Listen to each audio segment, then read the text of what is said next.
नमस्कार, स्वागत है आपका। मैं हूं एस्ट्रोलॉजर और tarot card reader Neeru Nagi.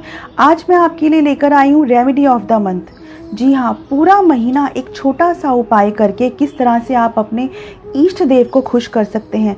अब आप सोच रहे होंगे कि मेरे पास जॉब नहीं है या फिर मेरी मैरिज नहीं हो रही या किसी का कुछ और प्रॉब्लम है, तो ये सब उपाय बताने की जगह पर मैं ये कैसा उपाय बता रही हूँ कि मैं इष्ट देव को खुश करना चाहती हूँ। जी हाँ, अगर आपने अपने इष्ट देव को खुश कर दिया तो आपको अपनी लाइफ में रास्ते अपने आप मिलने लगेंगे, आपकी प्रॉब्लम्स अपने आप सॉल्व होने लगेंगी।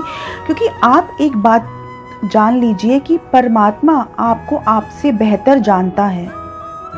जिस तरह से एक बच्चे को प्यास लगती है, जिस तरह से एक बच्चे को भूख लगती है, तो उसकी माँ को पहले ही पता होता है।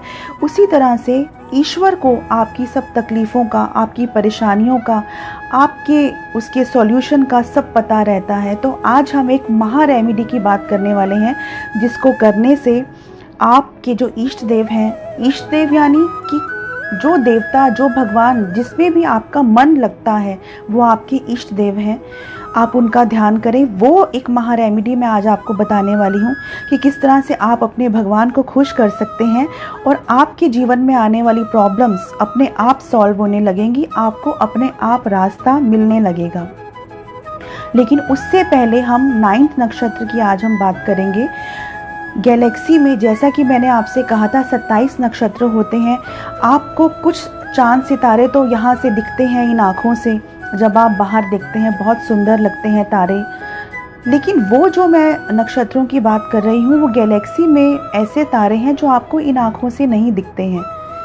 गैलेक्सी में जो 9th नक्षत्र है, 5 तारों का समूह, ये आश्लेषा नक्षत्र है। इसके स्वामी बुध हैं और इनके जो देवता हैं वो नाग हैं। इसीलिए अगर आश्लेषा नक्षत्र में कोई बच्चा होता है तो उसकी गणमूल पूजा ज़रूर करा लेनी चाहिए। आश्लेषा नक्षत्र बहुत प्यारा नक्षत्र है। इसके जो स्वामी, मैंने जैसे आपको बताया, बुध है। कर्क राशि में ये नक्षत्र आता है और 4 चरण होते हैं हर जो नक्षत्र होते हैं। आश्लेषा नक्षत्र का जो सांप के सिर की तरह उनका शेप होता है इस तारों के ग्रुप का, इसीलिए इसके में पैदा होने वाले बच्चों को गणमूल नक्षत्र का दोष लगता है।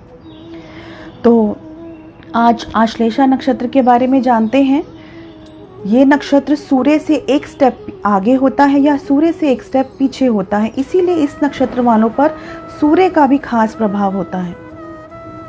ये सब बातें जानने से पहले मैं आपसे एक चीज़ ज़रूर शेयर करना चाहूँगी कि अगर आपको ये वीडियो पसंद आता है, आप इसे शेयर करें, इस चैनल को सब्सक्राइब करें। क्योंकि जब आप इस वीडियो को पसंद करते हैं या इसको शेयर करते हैं, सब्सक्राइब करते हैं, तो हमें भी इंस्पिरेशन मिलती है कि हम आपके लिए अच्छे अच्छे और इजी उपाय लेकर आएँ। कुछ टैरो की बातें करें, कुछ एस्ट्रोलॉजी की बातें करें, कुछ ध्यान की बातें करें, कुछ अध्यात्म की बातें करें। तो चलिए जानते हैं आश्लेषा नक्षत्र वाले कैसे होते हैं। तो आश्लेषा नक्षत्र के जो पहले चरण में जब बच्चे होते हैं तो उनके ऊपर गुरु का प्रभाव होता है। बहुत अट्रैक्टिव होते हैं, सुंदर होते हैं, ज़िद्दी होते हैं। और कुछ थोड़ी नेगेटिव बातें भी की जाएं कि ज़िद्दी होने के साथ साथ उनको स्वाभिमान उनका बहुत ज़्यादा होता है। और आश्लेषा नक्षत्र वाले ख़ास तौर पे बहुत शकी नेचर के होते हैं। वो बहुत जल्दी ट्रस्ट नहीं करते। अगर आपका भी आश्लेषा नक्षत्र है तो आप एक चीज़ का ध्यान रखिए, ज़रूरत से ज़्यादा शक करने से आपके रिलेशनशिप ख़राब हो सकते हैं। तो वो चीज़ को आपको कंट्रोल करना है, क्योंकि ये बात इस नक्षत्र वालों में होती है। और दूसरे और तीसरे नक्षत्र के जो चरण के जो स्वामी हैं वो शनि हैं।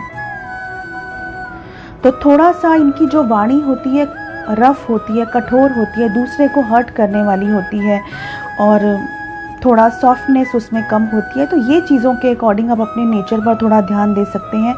खासकर चौथे चरण की मैं बात करूँगी, उसके भी स्वामी जो हैं गुरु होते हैं।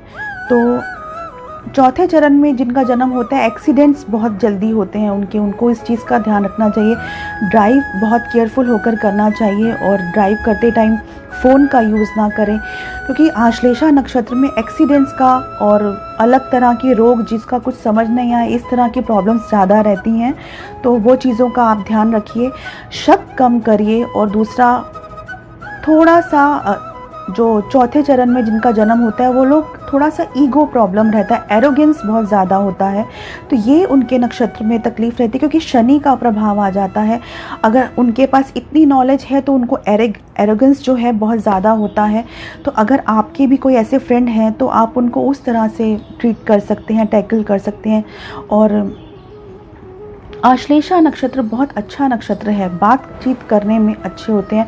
खासकर अगर दूसरा और तीसरा चरण हो तो फिर कठोर वाणी हो जाती है, तकलीफ़ होती है, थोड़ा सा एब्यूजिंग लैंग्वेज यूज़ करते हैं। तो वो सब चीज़ों का आपको ध्यान रखना है। इंटेलिजेंट होते हैं, पढ़ाई में ध्यान देते हैं क्योंकि इनको अकेला रहना पसंद होता है और पढ़ाई में अच्छे रहते हैं। तो ये सब चीज़ें आश्लेषा नक्षत्र वालों के लिए अच्छी भी होती हैं, कुछ बुरी भी हैं इस तरह से। लेकिन जिस तरह से मैंने बताया, अगर किसी के घर में कोई बच्चा होता है आश्लेषा नक्षत्र में तो उसकी गणमूल पूजा आप ज़रूर करा लें, क्योंकि इसमें सर्प दोष भी लगता है, नाग इसके देवता होते हैं। और ये बातें मैंने आपसे आज आश्लेषा नक्षत्र की कही हैं। अगले किसी दूसरे शो में मैं आपसे अगले नक्षत्र की बात करूंगी जो कि 10वां नक्षत्र होगा। अब हम अपनी रेमेडी की तरफ आते हैं। महा रेमेडी जो मैंने आपसे कही है, रेमेडी ऑफ द मंथ, कि कैसे हम अपने इष्ट देव को खुश कर सकते हैं। सबसे पहले मैं आपसे कहूँगी कि आपको इस उपाय में एक चीज़ का ध्यान रखना है कि आपको भगवान से कुछ मांगना नहीं है। आपको अपनी दिन के पूरे दिन में से सिर्फ 10 मिनट का टाइम चाहिए। बहुत इजी है, कुछ खर्च भी नहीं करना होगा इसमें। आपके घर के आसपास जो भी मंदिर है, आप शाम के वक्त उस मंदिर में जाकर दिया जलाएं और दिया जलाकर वहाँ बैठ जाएं और 10 मिनट आप सब कुछ छोड़ दें। सब कुछ छोड़ दें मतलब काम, क्रोध, लोभ, मोह, अहंकार, ये सब चीज़ों को एक तरफ रख दें। आपको कुछ मांगना नहीं है भगवान से, आपको कुछ शिकायत नहीं करनी है, क्योंकि हर किसी को कुछ ना कुछ चाहिए। लाखों लोग भगवान के पास आते हैं, उन्हें किसी को कुछ चाहिए, किसी को कुछ चाहिए।